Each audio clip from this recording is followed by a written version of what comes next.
बोलो भागवत भगवान की जय। 66वां अध्याय, दसम स्कंद, 66वां अध्याय, पौंड्रक और काशीराज का उद्धार। श्री सुखदेव जी कहते हैं, परीक्षित, जब भगवान बलराम जी नंद बाबा के ब्रज में गए हुए थे, तब पीछे से करुष देश के अज्ञानी राजा पौंड्रुक ने भगवान श्री कृष्ण के पास एक दूत भेज कर यह कहलाया कि भगवान वासुदेव मैं हूँ।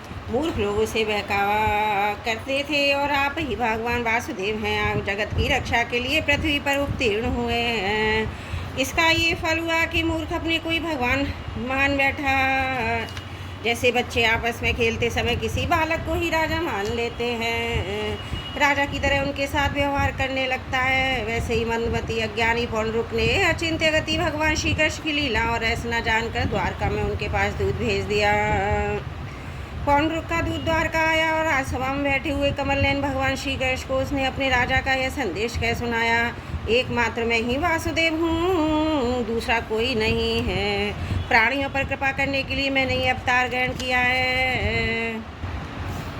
तुमने झूठ मूठ अपना नाम वासुदेव रख लिया है, अब इसे छोड़ दो। यदुवंशी, तुमने मूर्खतावश मेरे चिन्ह धारण कर रखे हैं, उन्हें छोड़कर मेरी शरण में आओ और मेरी बात तुम्हें स्वीकार ना हो तो मुझसे युद्ध करो। श्री सुखदेव जी कहते हैं, परीक्षित, मंदमती पौंड्रुक की यह बहक सुनकर उग्रसेन और सभासद जोर से हंसने लगे। उन लोगों की हंसी समाप्त होने के बाद श्री कृष्ण ने दूत से कहा, तुम जाकर अपने राजा से कह देना कि रे मूड मैं अपने चक्र आदि चिन्ह यूँ ही नहीं छोड़ूंगा, इन्हें मैं तुझ पर छोड़ूंगा और केवल तुझ पर ही नहीं, तेरे उन सब साथियों पर भी जिनके बहकाने में तू इस प्रकार बहक रहा है। उस समय मूर्ख तू अपना मुंह छिपाकर औंधे मुंह गिरकर चील घीट बटी राधमास फौजी पक्षियों से गिरकर सो जाएगा और तू मेरा शरणदाता नहीं है, उन कुत्तों की शरण होगा जो तेरा मांस चीत चीत कर खा जाएंगे। परीक्षित, भगवान यह तिरस्कार तू संभाल लेकर पौंड्रुक का दूत अपने स्वामी के पास गया और उसे कह सुनाया। इधर भगवान श्री कृष्ण ने भी रथ पर सवार होकर काशी पर चढ़ाई कर दी है, क्योंकि वह करुष का राजा उन दिनों वहीं अपने मित्र काशीराज के पास रहता था। भगवान श्री कृष्ण के आक्रमण का समाचार पाकर महारथी पौंड्रुक भी 2 अक्षौणियों की सेना के साथ शीघ्र ही नगर से बाहर निकल आया। काशी का राजा पौंड्रुक का मित्र था, अतः भी उसकी सहायता करने के लिए 3 अक्षौणी सेना के साथ उसके पीछे पीछे आया। परीक्षित, अब भगवान श्री कृष्ण ने पौंड्रुक को देखा। पौंड्रुक ने भी शंख चक्र गदा और श्रीवत्स आदि धारण किए हुए हैं। उसके वक्षस्थल व नावटी कौस्तुभ मणि वनमाला भी लटक रही थी। उसने रेशमी भीले वस्त्र पहन रखे थे और रथ की ध्वजा पर गरुड़ का भी चिन्ह लगा रखा था। उसके सिर पर अमूल्य मुकुट था, कानों में मकरंद कुंडल जगमगा रहे थे। उसका ये सारा का सारा वेश बनावटी था, मानो कोई अभिनेता रंगमंच पर अभिनय करने के लिए आया हो। उसकी वेशभूषा आदि सामान देखकर राजा श्री कृष्ण खिलखिलाकर हंसने लगे। अब शत्रुओं ने भगवान श्री कृष्ण त्रिशूल, गदा, मुदगर, शक्ति, रिष्टि, बुतवार, तोमर, तलवार, प्रटिश और वाण आदि अस्त्र शस्त्रों से प्रहार किया। प्रलय के समय जिस प्रकार आप सभी प्रकार के प्राणियों को जला देती है, वैसे ही भगवान श्री कृष्ण भी गदा, तलवार, चक्र, वाण आदि शास्त्रोस्त्र से पौंड्रुक तथा काशीराज के हाथी, रथ, घोड़े और पैदल की चतुरंगणी सेना को तहस नहस कर दिया। वह हिरण्यमुनि भी भगवान के चक्र से खंड खंड हुए। रथ, घोड़े, हाथी, मनुष्य, गधे, ऊँटों से पट गई। उस समय ऐसा मालूम हो रहा था मानो वह भूतनाथ शंकर की भयंकर क्रीड़ा स्थली हो। उसे देख देख कर शूरवीरों का उत्साह और भी बढ़ रहा था। भगवान श्री कृष्ण ने पौंड्रुक से कहा, रे पौंड्रुक, तूने दूत के द्वारा कहलाता है कि मेरे चिन्ह आशीष शस्त्रादि छोड़ दो, सो अब मैं तुम्हें पर छोड़ रहा हूँ। तूने झूठ मूठ मेरा नाम रख लिया है, अतः मूर्खम मैं तुझसे उन नामों को भी छुड़ा कर रहूँगा। तेरी रही शरण में उन्हीं की बात, तो यदि मैं तुझसे युद्ध न कर सकूँगा तो तेरी शरण ग्रहण करूँगा। भगवान श्री कृष्ण ने पौंड्रुक का तिरस्कार करके अपने तीखे बाणों से उसके रथ को तोड़ फोड़ डाला। चक्र से उसका सिर वैसे ही उतार दिया जैसे इंद्र ने अपने वज्र से पहाड़ की चोटियों को उड़ा दिया था। उसी प्रकार भगवान ने अपने बाणों से काशी नरेश का सिर भी धड़ से ऊपर उड़ाकर काशीपुरी में गिरा दिया। जैसे वायु कमल का पुष्प गिरा देती है, इस प्रकार अपने साथ डहा रखने वाले पौंड्रुक को और उसके सखा काशी नरेश को मारकर भगवान श्री कृष्ण अपनी राजधानी द्वारका में लौट आए। उस समय सिद्धगढ़ भगवान की अमृतमयी कथा का गान कर रहे थे। परीक्षित, पौंड्रुक भगवान के रूप का चाहे हुआ किसी भाव से वो सदा चिंतन करता रहता था।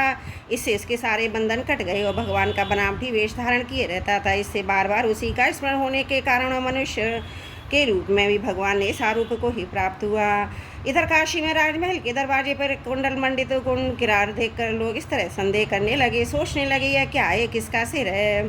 जब मालूम हुआ कि तो काशी नरेश का ही सिर है, तब रानियां राजकुमार राजपराव के उतर नागरिक रो रो कर विलाप करने लगे, हानाधा राजा है, हमारा तो सर्वनाश है। काशी नरेश का पुत्र था सुदक्षिण, उसने अपने पिता का अंत्येष्टि संस्कार करके मनी मन निश्चय किया कि अपने पितृघाती को मारकर मैं पिता के ऋण से उदृढ़ हो सकूंगा।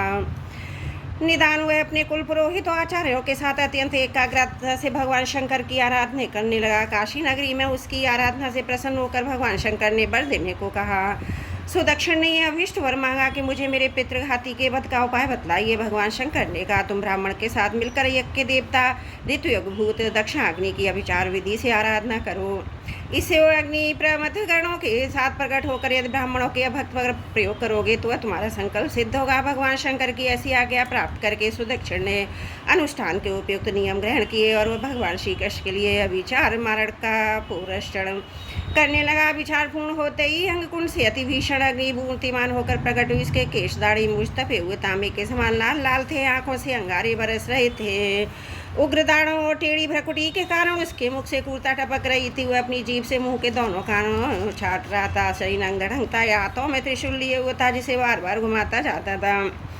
उस समय अग्नि की लपटें निकल रही थीं, ताड़का के पेड़ के समान बड़ी बड़ी टांगें थीं। वह अपने वेग से धरती को कपाता हुआ ज्वालामुखी की तरह दसों दिशाओं को दग्ध करता हुआ द्वारका की ओर दौड़ा और बात की बात में द्वारका के पास जा पहुंचा। उसके साथ बहुत से भूत भी थे और अभिचार की आग को बिल्कुल पास आई हुई देखकर द्वारकावासी वैसे ही डर गए जैसे जंगल में आग लगने पर हिरण डर जाते हैं। वे लोग भयभीत होकर भगवान के पास दौड़े हुए आए। भगवान उस समय सभा में चौसर खेल रहे थे। उन लोगों ने भगवान से प्रार्थना की थी, नौ लोक के एकमात्र स्वामी द्वारका नगरी इस आग से भस्म होना चाहती है, आप हमारी रक्षा कीजिए, आपके सिवा इसकी रक्षा कोई नहीं कर सकता। शरणागत वसल भगवान ने देखा हमारे स्वजन भयभीत हो गए हैं और पुकार पुकार का विफलता भरे स्वर से हमारी प्रार्थना कर रहे हैं। तब उन्होंने हंसकर कहा, डरो मत, मैं तुम लोगों की रक्षा करूंगा। परीक्षित भगवान सबके बाहर भीतर की जानने वाले, वे जान गए काशी से महात्मी कृत्या है। उन्होंने उसके प्रतिकार के लिए अपने पास ही विराजमान चक्र सुदर्शन को आज्ञा दी।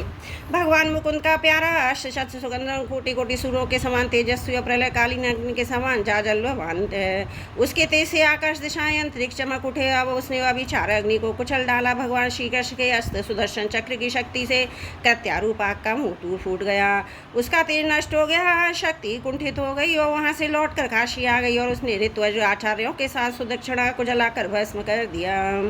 इस प्रकार अपना विचार उसी के विनाश का कारण हुआ। कृत्या के पीछे पीछे सुदर्शन चक्र भी काशी पहुंचा। हाँ, काशी बड़ी विशाल नगरी थी और बड़ी बड़ी अटारियां, सभा भवन, बाजार, नगर द्वार, द्वारों के शिखर, चार दीवारों वाले खजाने, हाथी घोड़े रथ, अन्नों के गोदान से सुसज्जित थी। भगवान श्री कृष्ण के सुदर्शन चक्र ने सारी काशी को जलाकर भस्म कर दिया। फिर परमानंदमयी लीला करने वाले भगवान श्री कृष्ण के पास लौट आया।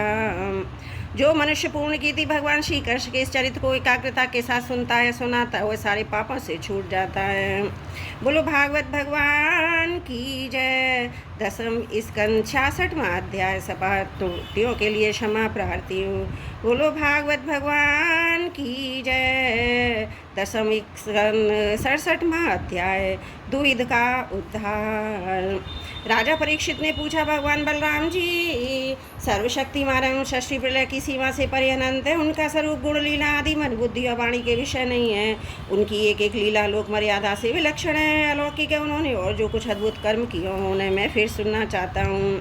श्री सुखदेव जी कहते हैं, परीक्षित, द्वंद्व नाम का एक बानर था। भूमासुर का सखा सुग्रीव का मंत्री मैंद का शक्तिशाली भाई था। जब उसने सुना कि श्री कृष्ण भूमासुर को मार डाला, तब वो अपने मित्र की मित्रता के कारण ऋण से उड़न होने के लिए राष्ट्र विमल करने पर उतारू हो गया और वह बानर बड़े बड़े नगरों, गांवों, खानों, अयुरों की बस्तियों में आग लगाकर जलाने लगा। कभी वह बड़े बड़े पहाड़ों को खाड़ कर उनसे प्रांत के प्रांत चकनाचूर कर देता।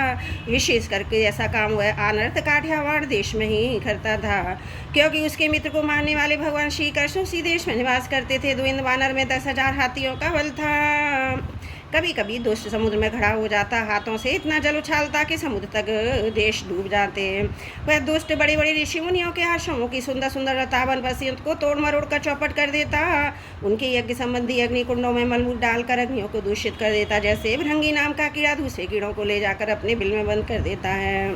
वैसे ही वह मंदोन्मत्त वानर स्त्रियां पुरुषों को ले जाकर पहाड़ों की घाटियों गुफाओं में डाल देता, फिर बाहर से बड़ी बड़ी चट्टानें रखकर उनका मुंह बंद कर देता। इस प्रकार वो देशवासियों का तो तिरस्कार करता ही कुलीन स्त्रियों को भी दूषित कर देता था। एक दिन वह दुष्ट सुललित संगीत सुनकर रेवतक पर्वत पर गया।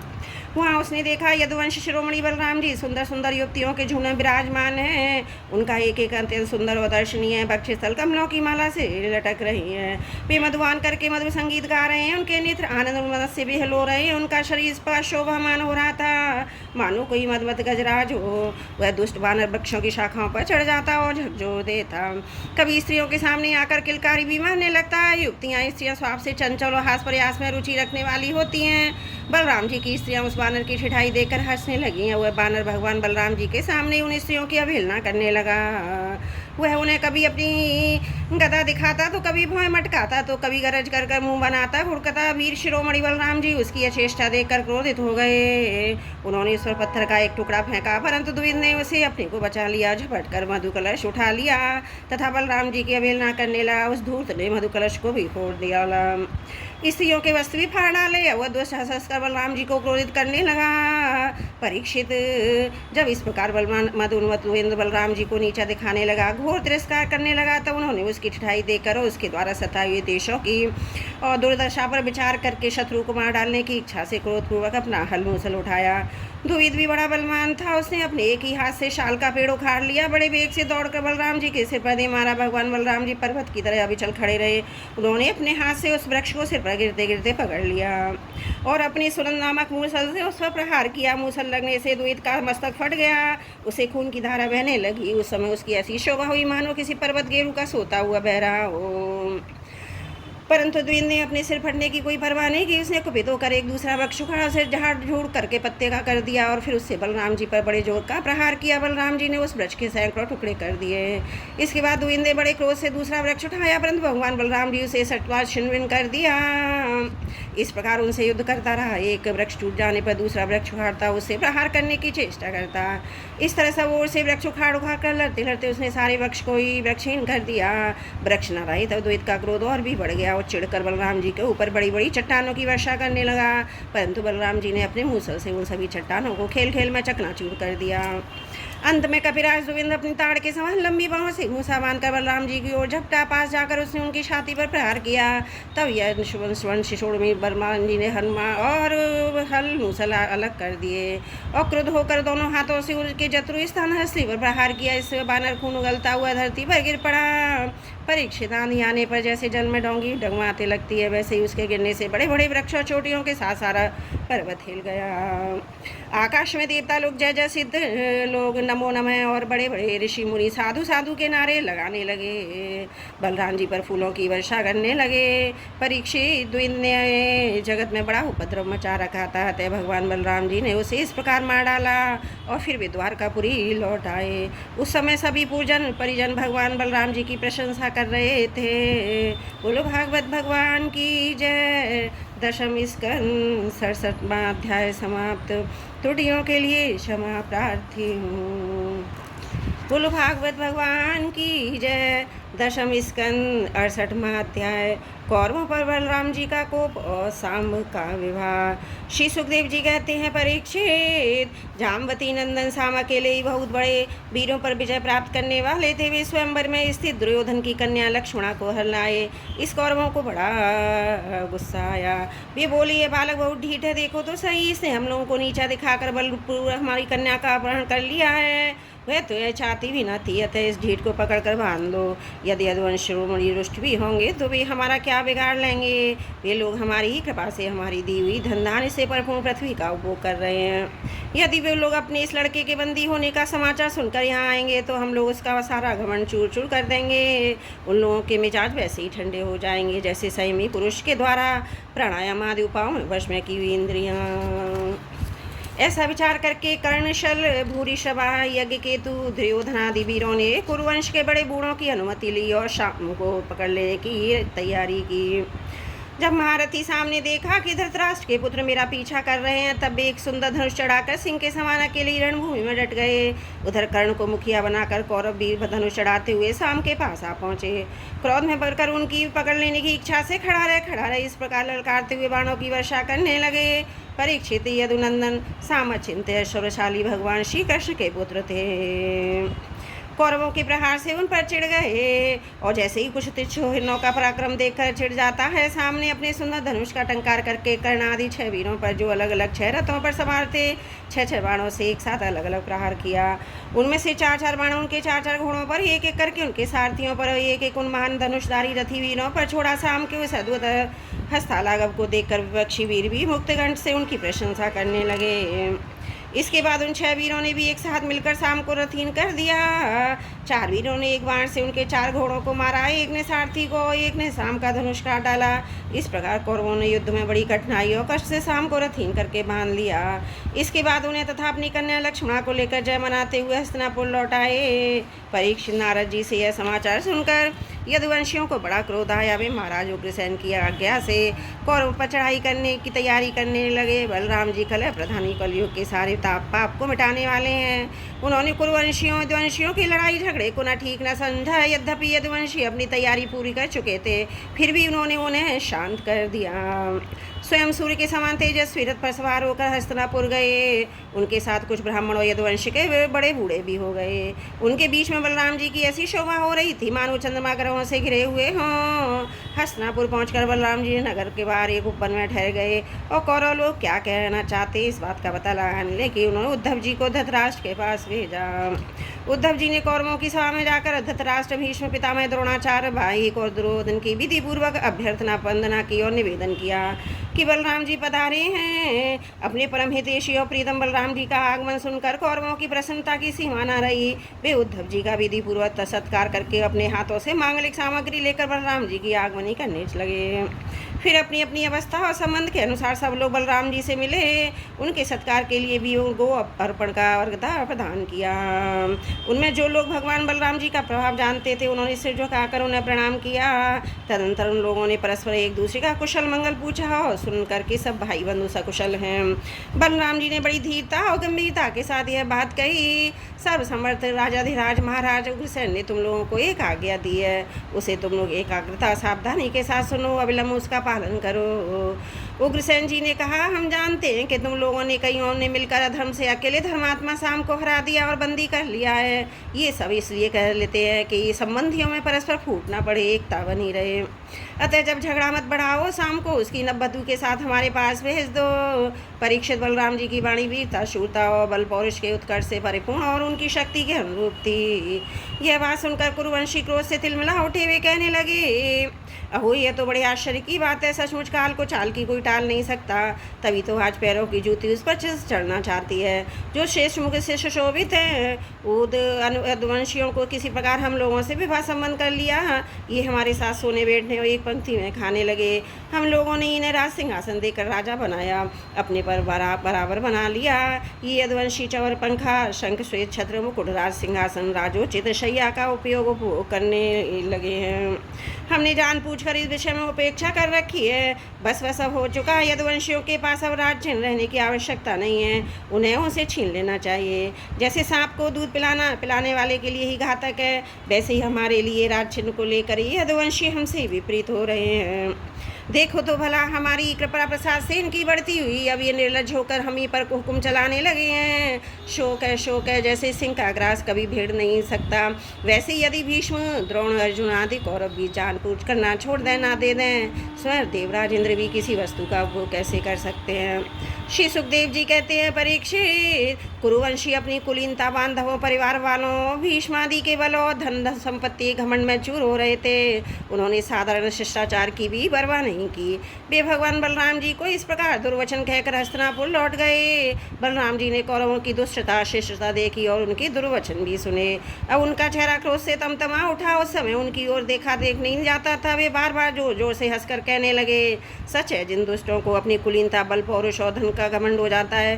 वे शांति नहीं चाहते। उनका दमन करने का, रास्ते पर लाने का उपाय समझाना बुझाना नहीं बल्कि दंड देना है। ठीक वैसे ही जैसे पशुओं को ठीक करने के लिए डंडे का प्रयोग आवश्यक होता है। भला देखो तो सही, सारे यदुवंशी श्री कृष्ण क्रोध से भरकर लड़ाई के लिए तैयार हो रहे थे। मैं उन्हें शने शने समझा बुझाकर उन लोगों को शांत करने के लिए, सुलह करने के लिए यहाँ आया। फिर भी ये मूर्ख दुष्ट था कर रहे हैं। शांति प्यारी नहीं है, कलह प्यारी है। ये इतने घमंडी हो रहे हैं कि बार बार मेरा तिरस्कार करके गालियाँ बक रहे हैं। ठीक है भाई, ठीक है। पृथ्वी के राजाओं की तो बात ही क्या है। त्रिलोकी के स्वामी इंद्र और लोकपाल जिनकी आज्ञा का पालन करते हैं, वे उग्रसेन राजाधिराज नहीं हैं। वे तो केवल भोज, कृष्ण, अंधकंशी यादवों के ही स्वामी हैं। क्यों जो सुधर्मा सभा को अधिकार में करके उसे विराजते हो, जो देवताओं की वृक्ष पारिजात को उखाड़ कर ले जाते हैं, उसका उपयोग करते हैं। वे भगवान श्री कृष्ण विराज सिंहासन के अधिकारी नहीं है। अच्छी बात है। सारे जगत की स्वामिनी भगवती लक्ष्मी स्वयं जिनके चरण कमलों की उपासना करती हैं, वे लक्ष्मीवती भगवान श्री कृष्ण आदि राजोचित सामग्रियों को नहीं रख सकते। ठीक है भाई। जिनके चरण कमलों की धूल संत पुरुषों के द्वारा सेवित गंगा आदि तीर्थों का भी तीर्थ बनवाने वाली है। सारे लोकपाल अपने अपने शेष मुकुट पर जिनके चरण कमलों की धूल धारण करते हैं। ब्रह्मा शंकर में और लक्ष्मी जिनकी कला की भी कला है, जिनके चरणों की धूल सदा सर्वदा धारण करते हैं, उन भगवान श्री कृष्ण के लिए भला राज सिंहासन कहाँ रखा है। बेचारे यदुवंशी तो कौरवों का दिया हुआ पृथ्वी का एक टुकड़ा भोगते हैं। क्या खूब है, हम लोग जूतियाँ कुरवंशी स्वयं सिर हैं। ये लोग ऐश्वर्य उन्मत्त घमंडी कौरव पागल सरीखे हो रहे हैं। इनकी एक एक बात कटुता से भरी और बेब से पैर की है। मेरे जैसा पुरुष तो इसका शासन कर सकता है, इन्हें दंड देकर इनके होश ठिकाने ला सकता है। भला इनकी बातों को कैसे सहन कर सकता है। आज मैं सारी पृथ्वी को कौरवहीन कर डालूंगा।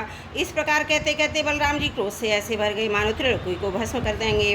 वे अपना हल लेकर खड़े हो गए। उन्होंने उसकी नोक से बार बार चोट करके हस्तिनापुर को उखाड़ दिया और डुबोने के लिए बड़े क्रोध से गंगा जी की ओर खींचने लगे। हल से खींचने पर हस्तिनापुर इस प्रकार कांपने लगा मानो जल में कोई नाव डुबा रही हो।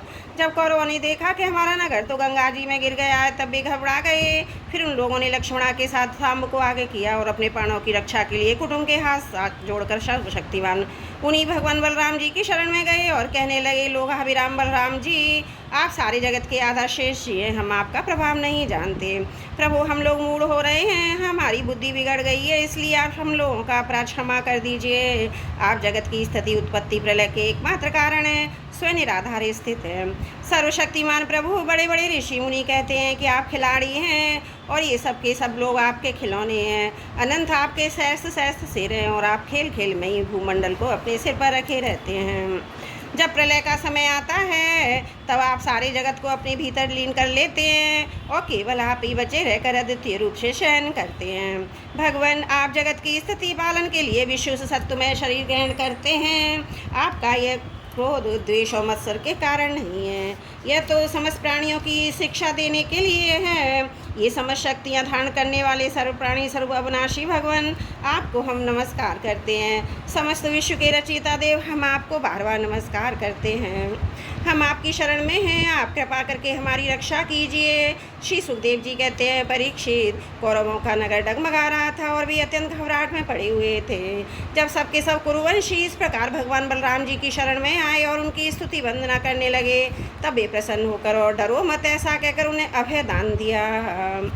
परीक्षित, दुर्योधन अपनी पुत्री लक्ष्मणा से बड़ा प्रेम करता था। उसने दहेज में 60 वर्ष के 1200 हाथी, 10,000 घोड़े, सूर्य के समान चमकते हुए सोने के 6,000 रथ, सोने के हार पहनी हुई 1,000 दासियाँ थीं। यदुवंश शिरोमणि भगवान बलराम जी ने ये सब दहेज स्वीकार किया और नवदंपति लक्ष्मणा और शाम के साथ कौरवों का अभिनंदन करके स्वीकार करके द्वारका की यात्रा की। अब बलराम जी द्वारकापुरी पहुँचे और अपने प्रेमी समाचार जानने के लिए उत्सुक बंधु बांधवों से मिले। उन्होंने यदुवंशियों की भरी सभा में ये सारा चरित्र कह सुनाया जो हस्तिनापुर में उन्होंने कौरवों के साथ किया था। परीक्षित, यह हस्तिनापुर आज भी दक्षिण की ओर ऊंचा गंगा जी और झुका हुआ है। अब इस प्रकार ये भगवान बलराम जी के पराक्रम की सूचना दे रहा है। बोलो भागवत भगवान की जय। दशम स्कंद 66वां अध्याय समाप्त। त्रुटियों के लिए क्षमा चाहती हूँ। बोलो भागवत भगवान की जय। दशम स्कंद 69वां अध्याय। देवर्षि नारद का भगवान की ग्रहचर्या देखना। श्री सुखदेव जी कहते हैं, परीक्षित, जब देवर्षि नारद ने सुना कि भगवान कृष्ण ने नरकासुर भौमासुर को मारकर अकेली हजारों राजकुमारियों के साथ विवाह कर लिया है, तब उनके मन में भगवान की रहन सहन देखने की बड़ी अभिलाषा हुई। वे सोचने लगो, ओहो कितने आश्चर्य की बात है, भगवान श्री कृष्ण एक ही शरीर से एक ही समय 16,000 महलों में अलग अलग 16,000 राजकुमारियों का पाणी ग्रहण किया। देवर्षि नारद इस उत्सुकता से प्रेरित हो तब भगवान की लीला देखने के लिए द्वारका पहुंचे। वहाँ के वन उद्यान खिले हुए रंग बिरंगे पुष्पों से लदे वृक्षों से परिपूर्ण थे। उन पर तरह तरह के पक्षी चहक रहे थे, भोरे गुंजार कर रहे थे। निर्मल जल से भरे सरोवरों में नीले लाल सफ़ेद रंग के भांति भांति के कमल खिले हुए थे। कुमुद कोई और नवजात कमलों की मानो भीड़ ही लगी हुई थी। उनमें हंस सारस कलरव कर रहे थे। द्वारकापुरी में स्फटिक मणि और चांदी के 9 लाख महल थे। वे फर्श आदि में जड़ी महारस मरकत मणि पन्ने की सभा से जगमा रही थी। उनमें सोनों हीरों की बहुत सी सामग्रियाँ शोभामान थी। उनके राजपथ, बड़ी बड़ी सड़कें, गलियाँ, चौराहे, बाजार बहुत ही सुंदर सुंदर थे। घुड़सालात, पशुओं के रहने के स्थान, सभा और देव मंदिरों के कारण उनका सौंदर्य और भी चमक उठा था। उसकी सड़कों, चौक, गली, दरवाजों पर छिड़काव किया गया था। छोटी छोटी झंडियाँ, बड़े बड़े झंडे जगह जगह फहरा रहे थे, जिनके कारण रास्तों पर धूप नहीं आ पाती थी। उसी द्वारका नगरी में भगवान श्री कृष्ण बहुत ही सुंदर सुंदर अंतपुर था। बड़े बड़े लोकपाल उसकी पूजा प्रशंसा किया करते थे। उसका निर्माण करने में विश्वकर्मा ने अपना सारा कला कौशल, सारी कारीगरी लगा दी थी। उस अंतपुर निवास में भगवान की रानियों के 16,000 से अधिक महल शोभामान थे। उनमें से एक बड़े बड़े भवन और देवर्षि नारद जी ने प्रवेश किया। उस महल में मूंगों के खंभे, बैदुर के उत्तम उत्तम छज्जे, इंद्र नीलमणि की दीवारें जगमगा रही थीं। वहाँ की गरछें भी ऐसी इंद्र नीलामणियों से बनी हुई थी, जिनकी चमक किसी प्रकार कम नहीं होती। विश्वकर्मा ने बहुत से ऐसे चनौवे बना रखे थे, जिनमें मोती की लड़ियाँ भी झालर लटक रही थी। हाथी दांत के बने हुए आसन और पलंग थे, जिनमें श्रेष्ठ मणि जड़ी हुई थी। बहुत सी दासियाँ गले में सोने का हार पहने सुंदर वस्त्रों से सुसज्जित होकर, बहुत से सेवक भी जामा बगड़ी और सुंदर सुंदर वस्त्र पहने, जड़ाऊ कुंडल धारण किए हुए अपने अपने काम में व्यस्त थे और महल की शोभा बढ़ा रहे थे। अनेकों रत्न प्रदीप अपनी जगमगाहट से उसका अंधकार दूर कर रहे थे। अगर की धूप देने में कारण झरोकों से धुआं निकल रहा था। उसे देखकर रंग बिरंगे मणि में छज्जों पर बैठे हुए मोर बादलों के भ्रम से कूक कूक कर नाचने लगते। देवर्षि नारद जी ने देखा, भगवान श्री कृष्ण उस महल की स्वामिनी रुक्मिणी जी के साथ बैठे हुए हैं। वे अपने हाथों भगवान को सोने की डांडी वाले चमड़ से हवा कर रही हैं। यद्यपि उस महल में रुक्मिणी जी के समान ही गुण रूप अवस्था वेशभूषा वाली सहस्त्रों दासियां भी हर समय विद्वान रहती थी। नारद जी को देखते ही समस्त धार्मिकों के मुकुटमणि भगवान श्री कृष्ण रुक्मिणी जी के पलंग से सहसा उठ खड़े हुए। उन्होंने देवर्षि नारद के युगल चरणों में मुकुट युक्त सिर से प्रणाम किया, हाथ जोड़कर उन्हें आसन पर बिठाया। परीक्षित, इसमें संदेह नहीं, भगवान श्री कृष्ण चराचर जगत के परम गुरु हैं। उनके चरणों का धूमन गंगा जल सारे जगत को पवित्र करने वाला है। फिर भी वे परम भक्त वत्सल और संतों के परम आदर्श उनके स्वामी हैं। उनका एक असाधारण नाम ब्राह्मण देव भी है। वे ब्राह्मणों को भी अपना आराध्य देव मानते। उनका ये नाम उनके गुण के अनुरूप एवं उचित ही है। तभी तो भगवान श्री कृष्ण ने स्वयं नारद जी के पांव पखारे, उनका चरणामत अपने सिर पर धारण किया। नर शिरोमणि नर ने सखा सर्वदर्शी पुराण पुरुष भगवान नारायण के शास्त्रोक्त विधि से देवर्षि शिरोमणि भगवान नारद की पूजा की। इसके बाद अमृत से भी मीठे किंतु थोड़े शब्द में उनका सत्कार किया और कहा, प्रभु आप तो स्वयं समग्र ज्ञान, वैराग्य, धर्म, यश, श्री, ऐश्वर्य से परिपूर्ण है। आपकी हम क्या सेवा करें। देवर्षि नारद ने कहा, भगवान आप समस्त लोगों के एकमात्र स्वामी हैं।